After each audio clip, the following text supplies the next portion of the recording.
What does it take to become a successful content creator? Let's discuss.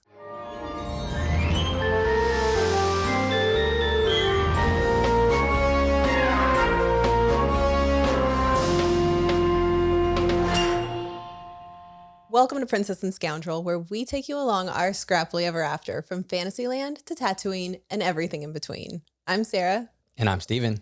And we have a really fun episode today. We have a guest on. Yeah. So this is somebody that I have looked up to, I've been a fan of, and she is an amazing content creator that covers all things Walt Disney World.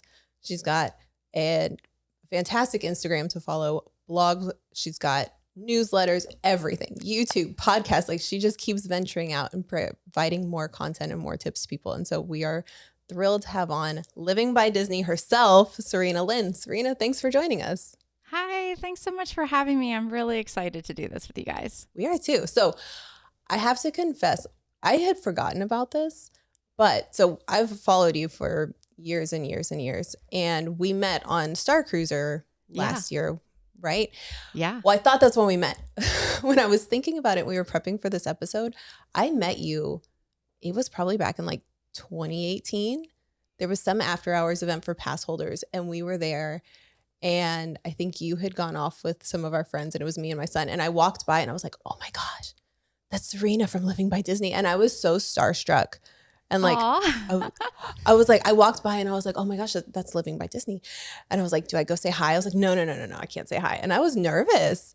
And I finally I did like one lap and I like came back. I was like, I got to do it. I got to say hi. And so we got a picture together and everything. But I was like, I had forgotten about that completely. Oh my gosh. And then when we were talking about what we wanted to discuss, I was like, oh my gosh, I did meet Serena before. That's so funny.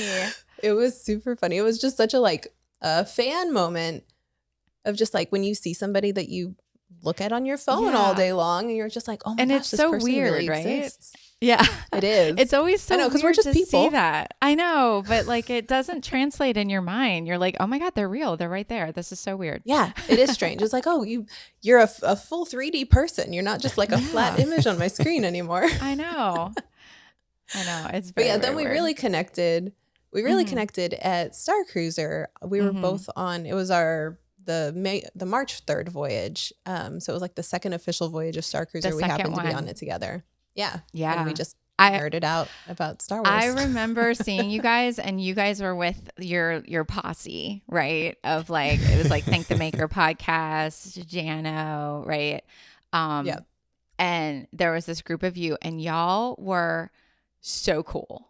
Like, I remember seeing, and I was like, oh, they are so cool. Look at them all. Like, everyone was like fully in. And this was, again, it was the second cruise. Like, there was not a lot of, I remember when I was trying to figure out like what to wear and stuff, it was so hard because nobody had done it yet. So there was no information. I didn't know really what we were going to be doing. And just so much about it was unknown. And so the idea of people kind of coming in with like characters and like sort of an identity and a side, like I wasn't really like knew that people were going to do that. So seeing you guys and like some of your people were like dark side and some were lights. It was just so cool. I was like, oh my gosh, they are in it. And I love that for them.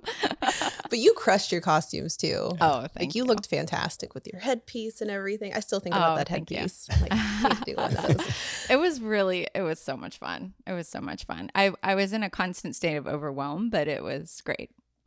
Yeah, that tracks. Yeah. So like I said, I've followed you for years and years. I think you had mentioned you've been doing this for about 7 years. Yeah. And so I think I've been following you pretty much from the beginning. And the funny thing too is like, we started going to Disney World for the very first time. I went to Disney for the first time in 2017. So that's 6 years ago. Oh, and that was the first time? Yeah. And wow. Like instantly fell in love with it. Like the first time we went, we took our son, and then 6 months later, on our second trip, it was within 6 months, we were annual pass holders. Like it was just instant. Mm-hmm. And so I think Steven, you found Living by Disney. Just scrolling through and like, hey, look, this is a good, here's some good tips and stuff. And right. It was just one of those things that you just start following and, getting good info. Yeah. Yeah. It was instant. Yeah. So that's how we got introduced to you. But then as time went on and we started visiting Disney more and just trying to figure out like, how do we, basically like, what can I do beyond what it is that I already do? What beyond my day job? Like I started getting really passionate about Disney. And so watching you share about Disney and making a career out of being a content creator that specifically focuses on Disney, it became an inspiration. And you did an episode on your podcast recently about having the audacity to follow your dreams and believe in yourself. And it was a fantastic episode. I highly recommend everybody like go listen to it. We'll link to it in the description of this one. But in there, you were talking about basically like, why not? There's plenty of reasons to not do something, right? You have a million excuses, a million reasons, whether it's having a job or having kids or just not finding the time to do it. So what was it for you that was finally like, you know what, it's clicked. I need to go after this and go after being a content creator. It's so funny how it's like, it happens in such like stages, your first stage is, I love this. I love this so much. It's all I want to do. This is it. This is my thing. I found it. And then it's like, okay, how do I incorporate this into my life? How can I make this work? Because we all have very full lives. We have a lot of responsibilities as adults, and trying to fit in something brand new, whether it's a hobby or a career or a side hustle or whatever, isn't easy. We have to carve out that time, which means we're taking time from something else. Sometimes it's things that are going to make us money. Sometimes it's things that, involve our family and family time. So navigating that and juggling that is not simple. And it's like an always evolving process. But I think you just sort of say, acknowledging it is the first step. Like, this is it. This is what I want to do. How do I make it happen? We're going to make it happen somehow. If it's 5 hours a week, I can find 5 hours a week and just start slowly. And then as you go through stages of like, okay, I think this is going well. I think I could take this to another level. Well, now I need more time. And now how do I navigate that? And it's just like that process. You just never really stop doing that and like workshopping it and, figuring out how to make it work. And like I said, it's been 7 years. So it's been a constant evolving thing, and then slowly, very slowly adding new things and more time to it, and being able to make it more of a job and a true business, which, I know when you're not in it, it seems quick. Like when you see it happen on the outside for other people, you're like, oh, wow, she just started sharing this stuff. And then next thing you know, boom, it's business. And when you're in it, it does not feel that way. It feels like a grind and a slog through stuff that you don't understand or know, or you feel out of your depth. And that's the hard part. That's why I like that episode was something I'm so passionate about, because I think we always look at other people and we think things are easier for them for some reason. It's easy for them. But for me, that's I have a whole other story. I have all these excuses. I have all these things. I'm not good at this or that or whatever.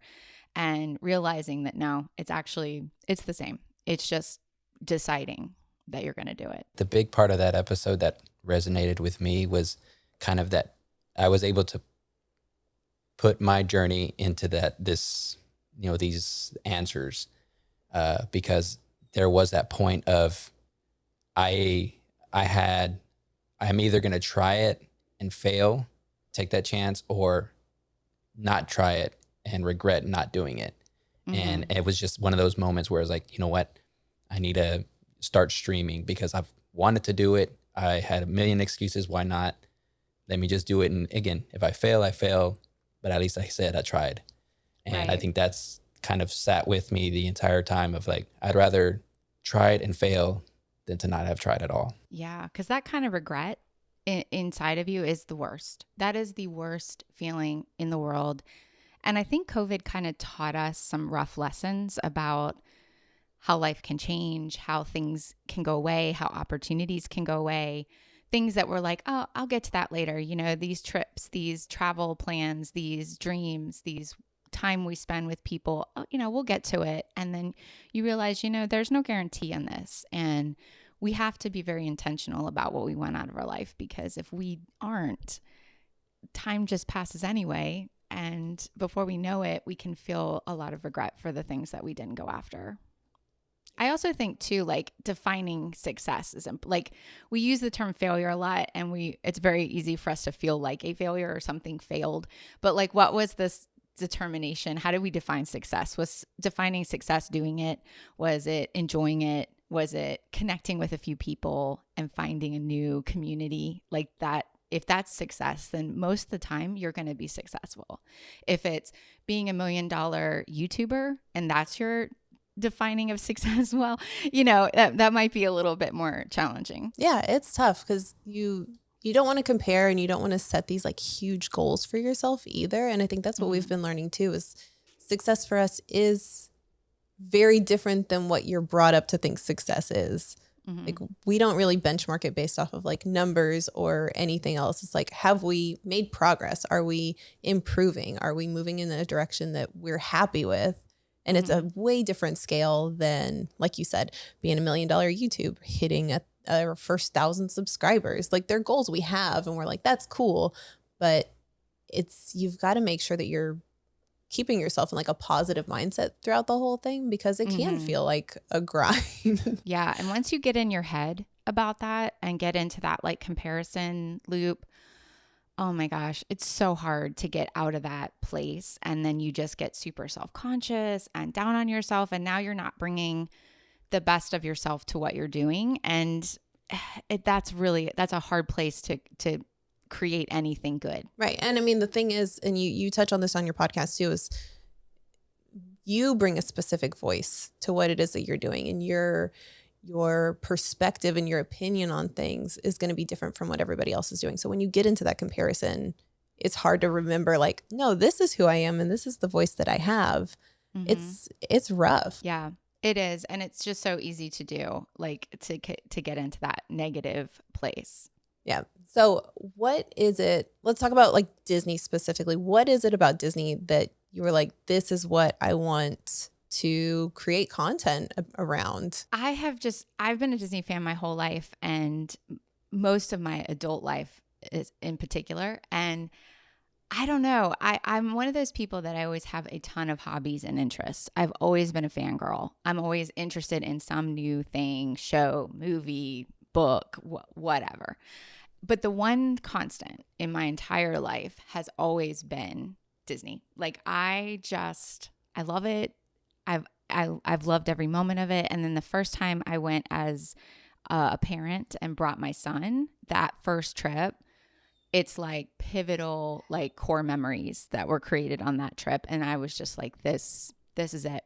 We're going to do whatever we can to come as often as we can, because this is the best thing. This is the best time I've had in so long. And watching it through his eyes, I was just like, this is it. This is it for me. I don't need to do anything else. I don't need to go anywhere else. Yep, that tracks.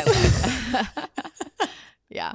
Yeah. So then how did you take that love? Because that's another scary thing, is taking something you love and then turning it into a business. But how did you make that move into, you know what, I'm going to start sharing my experiences with the park, or maybe my tips that I've accumulated over all of these visits? So it started really organically, but it started after I moved here. And so when I moved here, I started a blog about relocation. Like, living by Disney was really about moving to Disney and relocating there. And I was just sharing some of the information that I wish I had found when I was looking for it. And also just like, Disney fan moves next door to Disney. What is that like? How does that work? And so that was in like late 2015, early 2016. No ideas of it going to anywhere. It was very much just cathartic for me to write about it. And eventually, after I did that and I was just living here, and of course, because we had just recently moved here, I was going to the parks like as often as possible. Like, I could stay home and do laundry, or Disney World is 7 minutes away. Like, this is not a hard choice. So I was just going as often as I could and just sharing what I was finding, you know, what I saw. And then I noticed there was a lot of people in the parks that were just very confused. You know, I started noticing like this has happened to every Disney fan. Like you're there, you're in the monorail, you're minding your own business. And then you hear the person next to you talk to their friend and they're like, so should we just like we could take the monorail just like over to Animal Kingdom and we'll like spend the evening there and then we'll stay till you know, like, and you're like, I'm so sorry. I am forced to give you unsolicited advice right now. You know, you just feel compelled because you know they're here on this trip and they're going to waste time, right? They're going to waste time and money with things because they just didn't know. And that's just like, I'm also very much a natural know-it-all. So that was very much in my wheelhouse to be like, let me tell you what to do. And that's just how it started. And it started doing that on social media. And when I would help people in the parks, I would just get on my Instagram or Facebook and I'd be like, hey, you know, a lot of people didn't know this. So just so you know, this is the thing and this is how this works and this is where this is or whatever. And then I love the strategy of mastering Disney. Like that is my, like, give me a spreadsheet and like a rope drop itinerary and I am in heaven. I'm like, yes, let's do it. And so I started doing that and just sharing like how to, at the time it was fast passes, but how to sort of maximize and just, you know, master the plan and get the most done. And that's when my content really took off because there wasn't anybody really doing that, like boots on the ground, you know, like, yeah, it's not easy to do. I mean, you can't just sit at home and like blog about it. You know, you have to be in the trenches, like in the heat, in the crowds, you know, dealing with getting up early, going there, and also just like having things not go well. And you're like, okay, that didn't work. Let me scratch that out. Let's go back again and try it, you know, and there's just no other way to do that. And so it's not easy, quick content to do, but that's when I really started noticing that this was tremendously helpful for people. And again, helping them not waste their time when they're on vacation.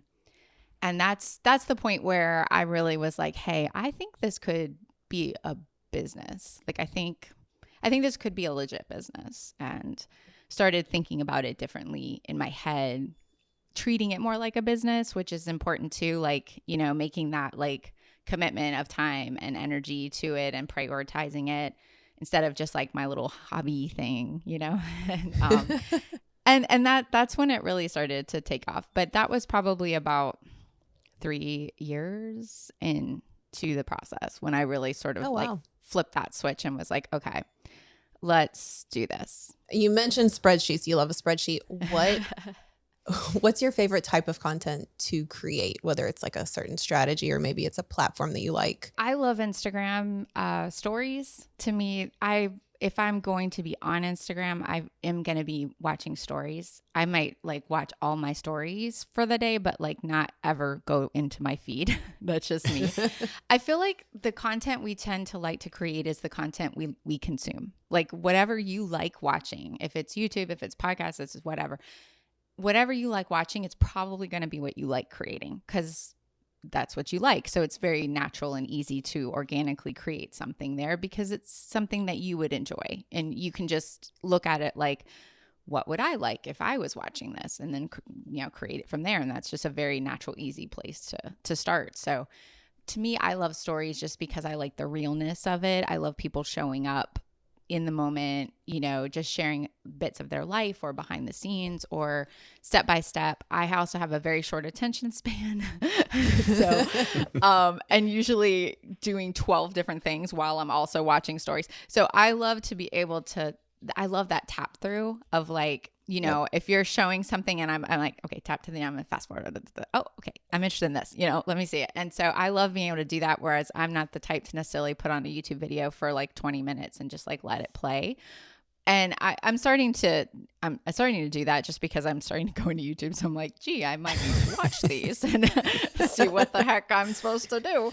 But in general, that's just like, I love that. So stories to me is a big one. And now I've had to somewhat pull back from doing a lot of it just because again, when you add new things, something's got to give, and you only have so many hours in the day. So, if I'm adding in all these new networks and new types of content and new parts of my business, sometimes that goes away. But if I was just going to do what I enjoy, it would be just going to the park and just showing you my day and just taking you along with me, because that's the kind of stuff I love. I love that. And making stories are so much easier than like making a YouTube podcast. Yeah. It's like, oh, let me just whip my phone out. Like I'm walking. Okay, walk with me.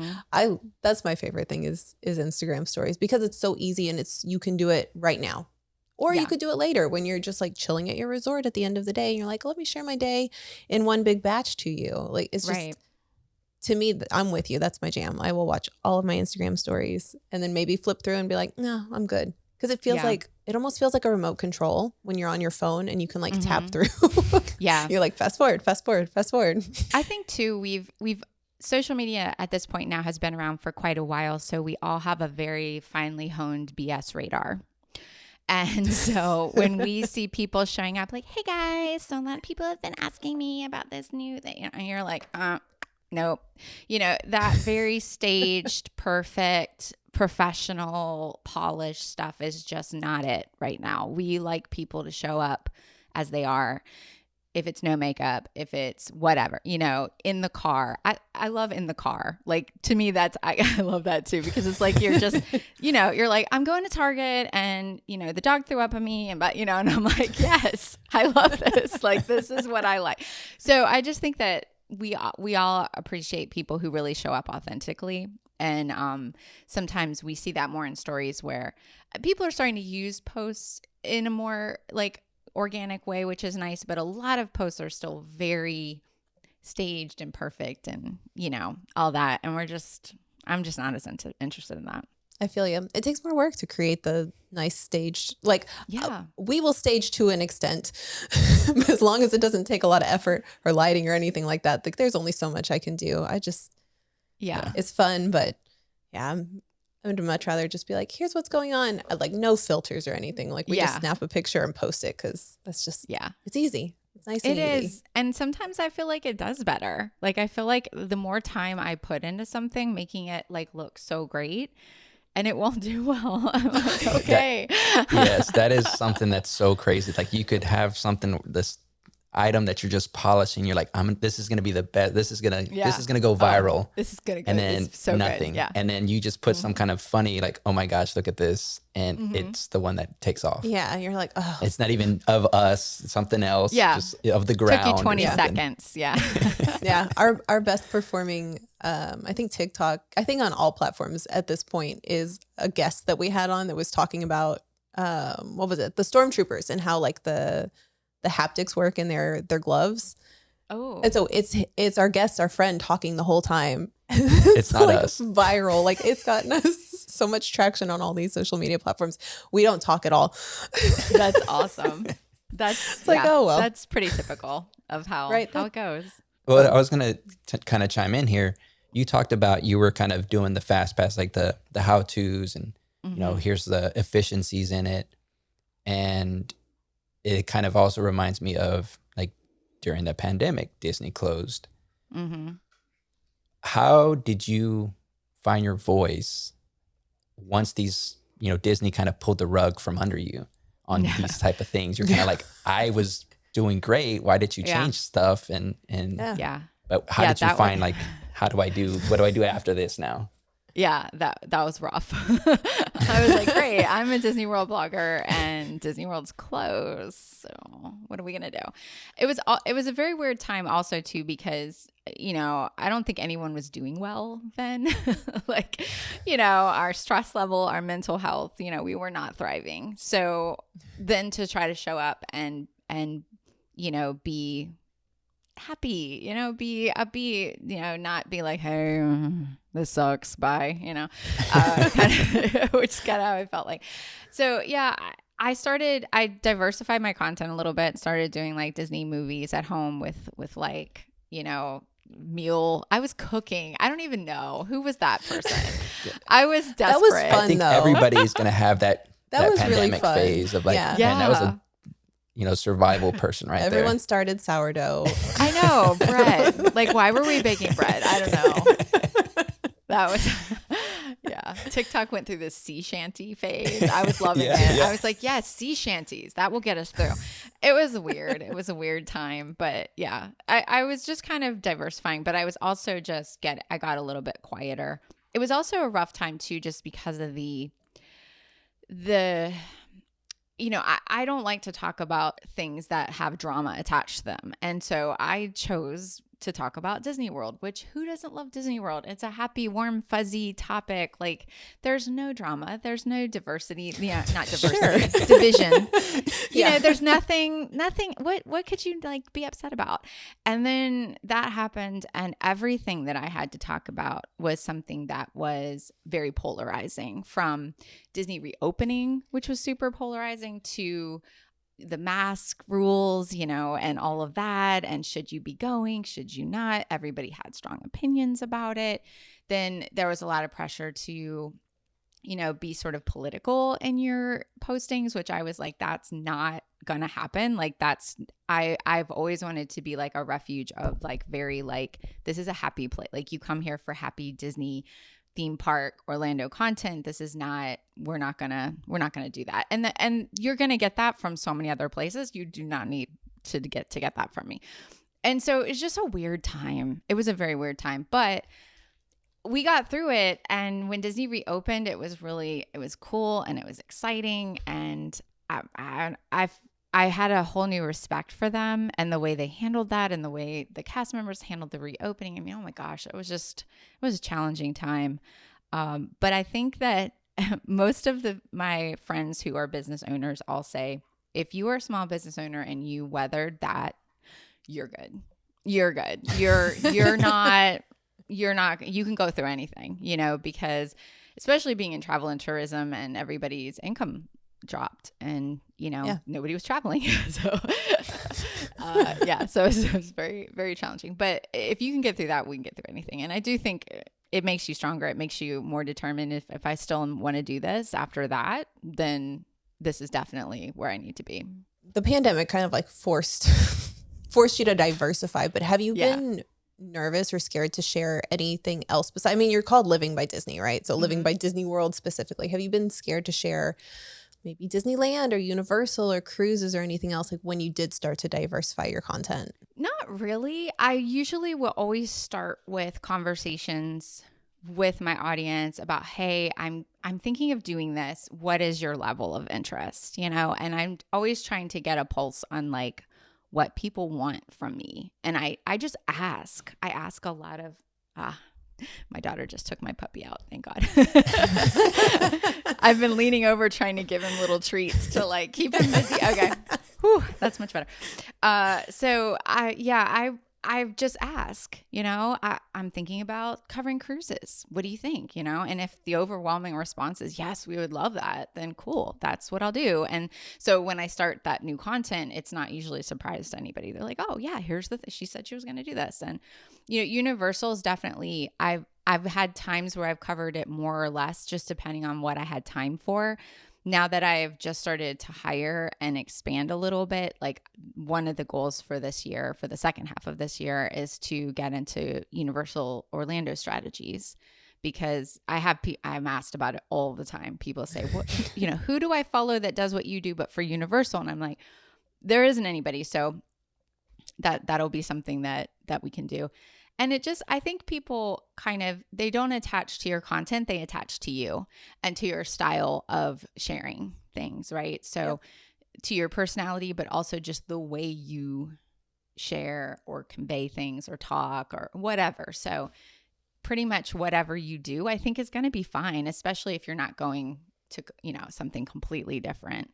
A lot of times people that are interested in Disney are going to be interested in Universal or cruises or Disneyland, or later this year, in like 2 months, actually, I'm doing Adventures by Disney, and we're going to Italy. So I'm really excited about that. I know, it's super fun. So that'll just be another like very different thing. But I think, I'll share that. I would I would watch it, even if I'm like, I'm never going there, but I'm interested to see what it's like, you know? That's awesome. Oh man, I want to do an Adventures by Disney like so bad, especially the That's Italy like a bucket one. list thing, right? Oh man. No, I think that again, it's just the perfect way of saying it, because I have my interest, right? We have our different interests, and once you have this community that kind of starts following you along in this journey, you also find out that they also like the same things, but you have to like secretly like, oh yeah, I like playing video games. Like I you like show like doing, the weird things about you. yeah, like you only uncover a little bit to like, maybe do you like this? Okay, no, I'm gonna keep it to myself. Yeah. Yeah. Yeah. But it typically, like, you could open up and people are like, yeah, I like that too. Like, let's hang out. Yeah, So. it's nice. It's nice when you build a community around just like people that like the same things as you. It's like, oh, this is wonderful. Like I have a whole like internet of friends. Yeah. It's wonderful. Yes. I've always been the type that I love when people love something. Like if you're passionate about it, I want to hear about it. It's stamp collecting. I don't care about stamp collecting, but tell me why you love it. I love that you love it, and I want to hear about why you love it. I just think that we enjoy people when they're happy and they're passionate about something and they're sharing it. So I think in general, if we love it, we can talk about it. Most of the time, people are either going to say, yeah, me too, or they're going to say, oh, that's cool. I love that for you. I like No, that. that's definitely like an awesome feeling. Like when you actually get to sit with somebody and they're talking about their passion, there is just like an energy that's, coming from that, because they're excited talking about it. Yeah. So yeah, that's Like you get a glow off of them and you're like, yeah, this is Yeah. cool. Like I'm so happy for you. Yeah, exactly. So what is it that you really just love about your job as a content creator? Oh gosh. Well, I mean, I get to go to Disney for my job. So that was when we moved here, I told my husband that. I was like, I just want to get paid to go to Disney. And he was like, well, good luck with that. I love that, and I love helping people. I mean, I think a lot of what I share just comes out of a genuine place of, I feel like, especially the more complicated this world gets, and it's so expensive now to go to Disney, and people save up and they look forward to it, and they need this escape and they need this time with their loved ones, and it's not okay with me for them to leave disappointed or frustrated. Like I take that as a personal failure. Like I especially if it's because you just didn't know what you needed to know. Like, that literally you just needed a few pieces of information and it could have changed your experience and how you felt about the value you got out of it. So that's a big driving force to me in what I do. I feel like everyone on the planet deserves an escape to a place that makes them feel like a kid again, that makes them feel happy and their worries are gone and all of the stresses are gone, and they can just enjoy having a great time for themselves, but also watching the people that they care about having fun. Like, and that includes like your kids, for your kids to see you having fun and screaming your head off on a ride. And, there's just so many moments that happen on a trip to Disney that become like such core memories for everyone. And I want everybody to have that. So if I can help facilitate that in some way, that's what drives me the most. I love that. and so you talk about these core memories. Has there been a moment through this your content creation career that it's been just like a surreal moment where you kind of, all this effort has been worth it? Oh yeah, there's been a couple. So I huge Star Wars fan my whole life, my entire life. Like I think the first Star Wars movie was like, I think it was the first movie I ever saw in a theater. It's at least the first one I remember seeing. And so I'm talking like 4 or 5 years old. So when Galaxy's Edge was being built, I got to do a media event where they did a hard hat tour of it and let you talk with some of the Imagineers who were working on the project at the time. And they didn't tell us. They said, Disney doesn't ever tell you much. You just roll with it. But they said show up, but they said closed toe shoes and pants. And we were all like, what? Oh, because it's Florida and everyone's in shorts and flip flops. So we're like, okay, what's up with this? So we were suspecting, we were hopeful, and sure enough, we got to do it. And they gave us the hard hat and they give us the safety goggles and they take us behind, that big wall that they had set up right in between like Muppets, right? Yep. And they took us back there I talked with one of the Imagineers and we walk up to like the gate and it's all spread out in front of us and you can see the Millennium Falcon over here. And he's like, that's where the big ride is going to be. The Rise of the Resistance. We didn't even know what that was going to be called, but he was like, that'll be the big ride. And that's going to be like a whole thing where you're going to be escaping from the First Order. And then there's the Falcon, he's pointing all this out. And I was just like, I can't this is just surreal to me. I can't believe this is really like I'm sitting in my home and there's a warehouse a couple miles from my house and they're building like big AT-ATs, like full size, like that is happening right now, in my reality. So I asked the Imagineer, I was like, I just have to know, are you a Star Wars fan? Because yes, I was going to judge him if he said no. If he did not give me an appropriate response, I was going to be like, okay, well, that's all I have for you.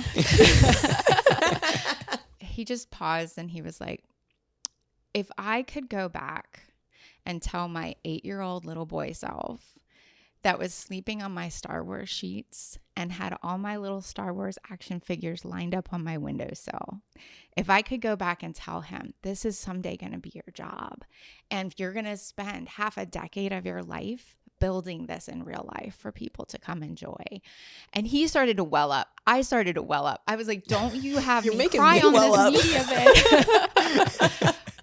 But we just had this moment and I was just like, this is why I love what Disney does. This is the difference. This is them getting the right people, getting people that are passionate about this stuff. And they get a lot of flack for the amount of time that they take to build these projects. But like, look what they do. This doesn't just happen. These guys took trips to Morocco and visited the oldest marketplaces in the world to get photos and video to take back to recreate the marketplace in Batu. Like the layers of grime and the fact that how it looks like it's been there, and the way the stalls are set up and the merchandise is hung, like that type of dedication to detail is what sets it apart and what makes it so special for fans. And that was just a moment. I was like, I'm good. I can quit now. This is the best thing ever. And then visiting Galaxy's Edge for the first time was pretty surreal. Another big one was getting to do the inaugural sailing on the Wish. That was because Disney doesn't release new cruise ships all the time. I mean, at that point, I think it had been more than 10 years since they'd had a new one. Right. And they're very iconic, right? Like, they're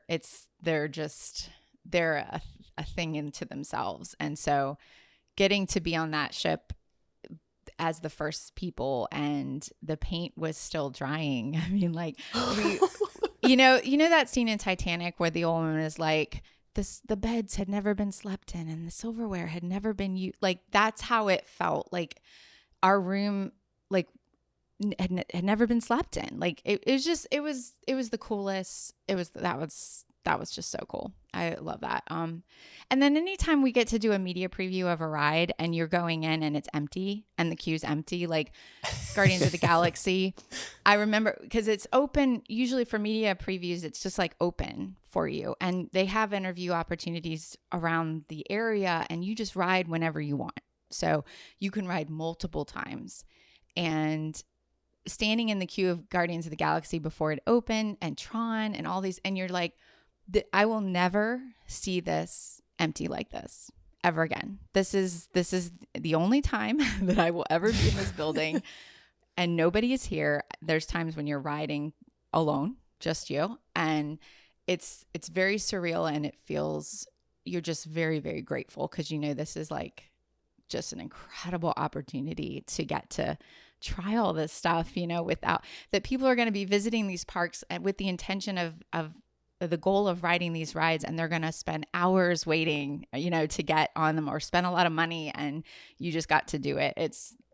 Those are always pretty amazing. I'm just like so happy for you right now, like hearing all of your really cool moments. Like, this is so great that like you get to experience this. Yeah. This is your job.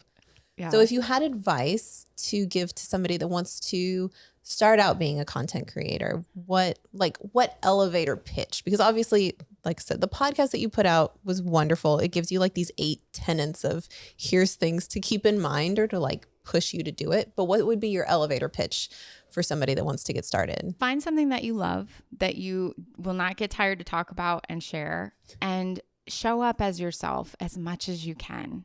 And that's not easy to do. So think about ways that you can share exactly who you are with people, because that's, like you said, that's the one thing that nobody else can do. Nobody can replicate it.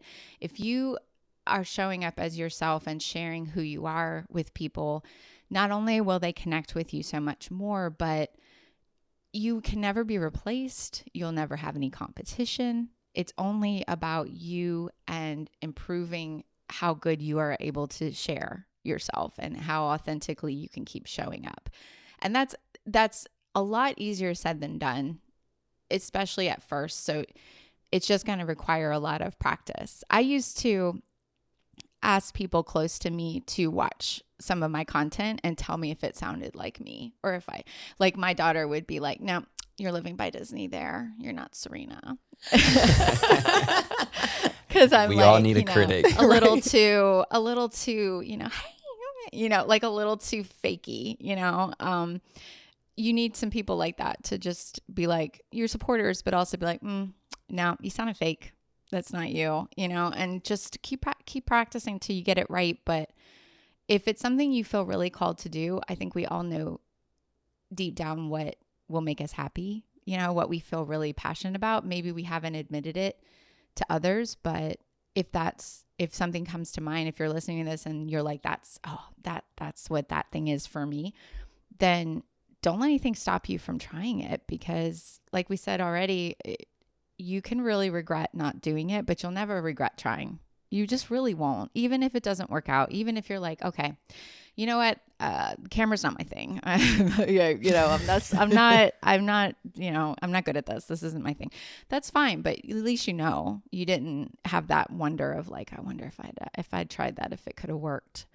Because you don't want that kind of regret. That's perfect. Yeah. It's a really long elevator ride, but It is. I am never brief. Part That's of where the you're reason. stopping at one of the floors. You're like, okay. Yeah. you're on the Do what Disney you Wish love. where all the buttons Oh, get yeah, pressed. Right. I got gosh. stuck on the elevator with Josh tomorrow in that elevator on the Wish. Were you like on accident or on purpose? just like hit all the buttons? I know. I wish. No, some guy he was with backed up into the buttons and lit them all up. And we stopped at every floor. And I was super sweaty because we just come back from Castaway Key. And I was mortified to be so close to him. And then we stop at every single floor. And he's like, so how are y'all enjoying the cruise? Like we're making small talk and I'm dying. I'm like, oh my God. Yeah. That's not my finest moment, but Well, funny enough, we had Scott Trowbridge, the Imagineer, on our Disney Wish cruise I like saw a month that. ago. And we were like, what are the odds? Like Steven saw it. He was like, I think Scott Trowbridge is on our cruise. And I was like, oh, that's like, there's thousands of people here. That's wild that he's here. And then I saw him on And the then Sarah stairs. thought I was lying. She was like, no, I think you were drinking, you hit hyperspace too much because we have not run across him. And Yeah, then sure like the enough. last night saw him. And we were like going to the stairs because the elevators are problematic on the Wish. yes, they And are. so we both were taking the stairs. And I was like, oh, hello, Mr. Trowbridge. Nice to see you That again. is so cool. And so you got a chance to talk to him? I did briefly. I was like, I don't want to, steal your Yeah. vacation by just like crying about Star Cruiser to you. But like, thank you for doing that. That was great. Yeah. Yeah. It was I'm sure brief, he's but it was shed some wonderful. tears. Thank you. Yeah. Yeah, it was. But yeah. So one of the things that we are starting. We're gonna try. We're gonna try something. We're gonna We'll try put a this little out. graphic maybe on for the video. Okay. You're gonna be our rebel fun. pilot, our test pilot. Okay. Is like it's not a lightning round. Is it a lightning round? We Yeah. have it's a work in progress what we're naming Okay. it, but we're We'll just going to run workshop through it. some quick questions. Yeah. So first up, and probably the most important, blue or green milk? Blue. Yeah. Okay. You passed. No, it's icon. I mean, if you've seen it in the movies forever, like, come on, you got to have the blue milk. It's so good too. Okay. You're the rope drop queen. You are all about strategy. What are you rope dropping at Magic Kingdom? At Magic Kingdom, so it depends because Disney's complicated. So if you're staying on site versus off site and all of those things, if I'm getting Genie or not, but probably if I was just choosing based on like my perfect day, it would be Peter Pan. That's a good one. Yeah. I don't know why I that love ride is so popular, but if you don't rope drop that, you're not- waiting an Yeah. hour. Yeah. And I love that ride. I don't know why. It's just like everyone has their thing. That's what I love about Disney. Like, so they'll take something away and I'm like, I don't care. And other people are like, oh my God, that's my favorite thing in the whole world. I go there just for that ride, and I'm like, oh, really? Yeah. So there's something for everybody. But yeah, I love Peter Pan's flight. So that's probably what I'd rope drop. Solid. That's a solid one. All right. What is your go-to park snack? Oh, go to park snack of any of the parks. Usually something cold because it's so dang hot all the time. So like Dole Whip or ice cream or a Mickey bar. I love the classic Mickey bars. I know that's kind of a boring answer, but I do love that. If I'm at Magic Kingdom It's though, good, though. I love the waffle, the Nutella waffle with fruit from Sleepy Hollow. Oh yeah. Oh man, that's so good. Now I'm hungry. I know. It's so good. Yeah. All right, this one's going to be a weird one. What is your favorite hidden Mickey? Oh, so probably the one that we just did. We just posted about this, and I had no idea this was a thing. Is in the Little Mermaid ride queue. There's a whole Steamboat Willie. Like, Yeah. I just think that's the cool, and that's not like sometimes when they're hidden Mickeys, I'm like, is it really? I don't know. Like if you squint and look, like is it a hidden Mickey? It's a little bit forced, but that one, like they're like. It's there. It is truly there. It's carved into the rock, but you do have to like stand look just the right way. Mhm. Yeah, that's my favorite one, just because it's so obscure. But it's intentional. I'm with you when I was Yeah. like, sometimes there's just like 3 circles next to each other that it wasn't intended to be, but if you squint your eye and stand on one foot, it's a Mickey. I do love Easter eggs in the park, especially like in Galaxy's Edge. Like, if you use your little thing to scan the Arabesh on the trash cans, and the number is the same number from like A New Hope when they're like, turn off the trash compactors and section blah, blah, blah. Like little details like that. I just love. That's like when you've gone to Disney a few times, you're like, okay, now what's the weird stuff I Yeah. can find? Yes. So our show is called Princess and Scoundrel. This could be Disney, it could be Star Wars. Who's your favorite princess? Favorite princess is probably Belle. That's been my favorite one for a long time. Solid. Yeah. She's mine too. Yeah. I love her. Now your favorite Yeah. scoundrel. Flynn Rider. Also a solid choice. Yeah. All the scoundrels are good. They're all good. I know. We love a scoundrel. Yeah. I mean, Han is amazing for sure, but probably Flynn Rider. It's the smolder. Yeah. the Eugene. Absolutely. Eugene. Yeah. There you go. All right, that's it. We got through the questions. We did it. Nice. We did it. Nice. So I think that wraps up this episode. Serena, thank you so much for joining us. If people want to find you on the interwebs, where can they find you? My social media handle is Living by Disney on all the things. So if you look me up there, that's where you'll find me. I'd love for you to come check out all the Disney World fun and Universal. Hopefully we're getting a little more on that. But Epic's coming out, so I know, right? So excited. it's gonna be a whole. Yeah.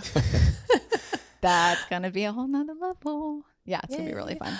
All right. Well, thank you for hanging out with us. And thank you all for hanging out with us for this episode. We will see you next time.